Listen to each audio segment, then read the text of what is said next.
Thank you so much, Abdel Jalil, of your hospitality and your kind reception, making me feel at home in Geneva. And it's my second time that I'm being hosted by the committee and the organization, and I'm always very, very happy to be here again and again. Your first question is about the historical context of the events of the last year. And I think this is a crucial question because the Israeli propaganda demands from us that we will not give any context to the events of the 7th of October 2023 or to what happened afterwards. But without that historical context, we cannot understand what happened on the 7th of October and the Israeli reaction to the 7th of October. And that context, historical context, goes back even to the early days of Zionism, when it was a European solution for the problem of European Jews. It was a European solution for the problem of the Jews in Europe that had nothing to do with Palestine, that had nothing to do with the Arab world, that has nothing to do with the Muslim world. And it was imposed on Palestine, it was imposed on the Arab world, it was imposed on the Muslim world.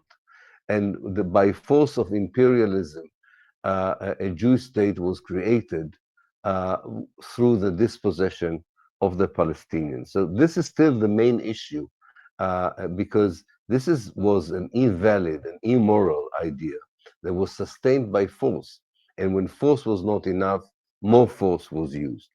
And there is a more immediate or more less distant context. We have to understand that the Gaza Strip was never there before 1948. It was created by 1948 because Israel was looking for a space into which to push hundreds of thousands of Palestinians during the Nakba, during the ethnic cleansing of Palestine in 1948, and created this mega refugee camp that we now call the Gaza Strip. But we have to remember it didn't exist before 48. In fact, before 48, it was a very particular city, Gaza, and all the villages around it. It was a seat of learning. It was a place where Jews, Muslims, and Christians lived together. It was a place where a lot of people visited from outside and influenced the multicultural nature of the city. 70% of the people who live in Gaza are second or third generation of refugees from 1948. Most of the people who were expelled in the last wave of the ethnic cleansing come from villages on whose ruins the Israeli settlements that were attacked on the 7th of October were built. There is, of course, also the context of the 57 years of occupation and the 17 years of siege. 4 times during the siege on Gaza that began in 2007, 4 times the Israeli Air Force bombarded civilians in Gaza. It didn't start on the 7th of October 2023. The bombardment were coming one after the other, leaving a lot of people dead, wounded. This was already an incremental genocide. This was already total violation of human rights and a war crime. So in order to understand the 7th of October, you have to understand how the Gaza Strip was created and what is the main problem with the creation of a Jewish state at the expense of Palestine. But also to understand the brutal Israeli reaction, to see that this is not really retaliation for the 7th of October. This is all over the history of Israel.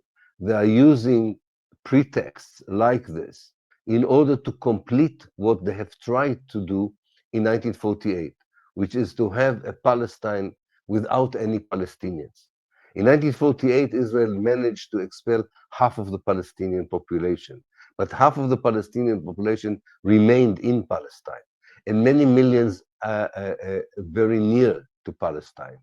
And therefore, every historical moment that the Israelis think that they have a window of opportunity, they try to complete the ethnic cleansing of 1948. And this is what we are seeing in Gaza today. Genocide, ethnic cleansing, in order to downsize the number of Palestinians who live in Gaza, and I'm afraid that this is not going to end there.